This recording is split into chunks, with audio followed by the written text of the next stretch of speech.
Kiran took a deep breath. It was huge, golden eyes, powerful wings, and it never left my side. His grandfather's hands trembled. That sounds exactly like the guardian eagle. Kiran frowned. Guardian eagle? The old man nodded. A legend. Many years ago, a hunter saved an injured eagle. The bird never forgot his kindness. After the hunter vanished in a storm, people started seeing a golden eagle guiding lost travelers home. Kiran's breath caught.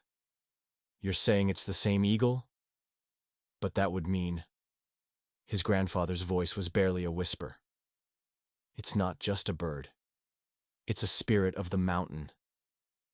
Kiran's thoughts spun. Had he really been guided by a spirit eagle? Was it even real?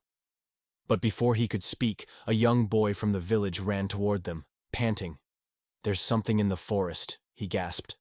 Something watching us, the villagers murmured. Kiran's grandfather grabbed a torch. Where? The boy pointed toward the tree line. There. It was big, like a shadow moving between the trees. A chill crawled up Kiran's spine. Could it be the wolf? Or something worse? The villagers hesitated, but Kiran stepped forward. I'll go. His grandfather grabbed his arm. You've just come back, Kiran. It's too dangerous. But Kiran had to know. He picked up a lantern and walked toward the darkness. As Kiran stepped into the forest, the lantern cast eerie shadows on the trees. Every branch seemed to move. Every rustling leaf sounded like a whisper. Then, a soft crunch behind him. He spun around. Nothing. The lantern flickered. The wind carried a faint, familiar cry, not of a wolf, but of an eagle. He raised the lantern higher and saw something carved into the bark of an old tree. A symbol, a winged shape. His heart pounded, the mark of the guardian eagle. Kiran pressed his fingers against the symbol. The tree felt warm, as if something ancient pulsed beneath it. Then, the ground shifted. Kiran stumbled back as the earth gave way beneath him. With a cry, he tumbled into darkness.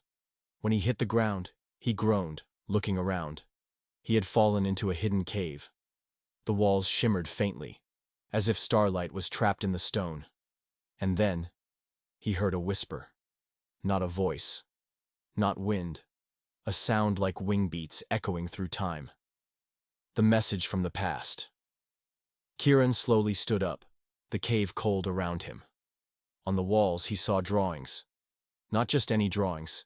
Paintings of an eagle, soaring above lost travelers, leading them to safety. His breath caught. This was proof. The eagle was real. Then he saw something else. A final image. A young hunter standing beside the eagle.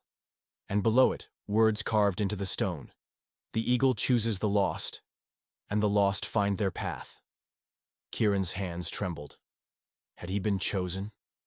The return of the guardian. A sudden gust of wind howled through the cave, carrying a loud, piercing cry. Kiran's head snapped up. The eagle was here. He ran toward the sound, finding a narrow tunnel leading out of the cave. And there, perched on a rock beneath the moonlight, was the guardian eagle. It stared at him, eyes glowing like molten gold.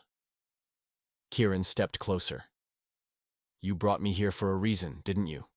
The eagle didn't move. Then, it lifted its talon. Kiran gasped. Something gleamed in its grip. A golden feather. It dropped it at his feet. A gift. A sign. The eagle flapped its wings and soared into the sky, disappearing like a shadow into the stars. The legacy of the eagle. Kiran held the golden feather in his hands, feeling its warmth. When he finally returned to the village, he told his grandfather everything. The cave, the paintings, the golden feather. His grandfather's eyes filled with wonder. The guardian has given you a gift, Kiran. Kiran frowned. But why? His grandfather smiled. Because now, the eagle's story is in your hands. You must keep its legend alive. Kiran looked at the sky, the stars twinkling like the eagle's eyes. He understood. The eagle didn't just save him. It had given him a purpose. And one day, when the time was right, he would pass on the legend to someone else, someone who was lost, someone who needed a path to follow, just like he once did.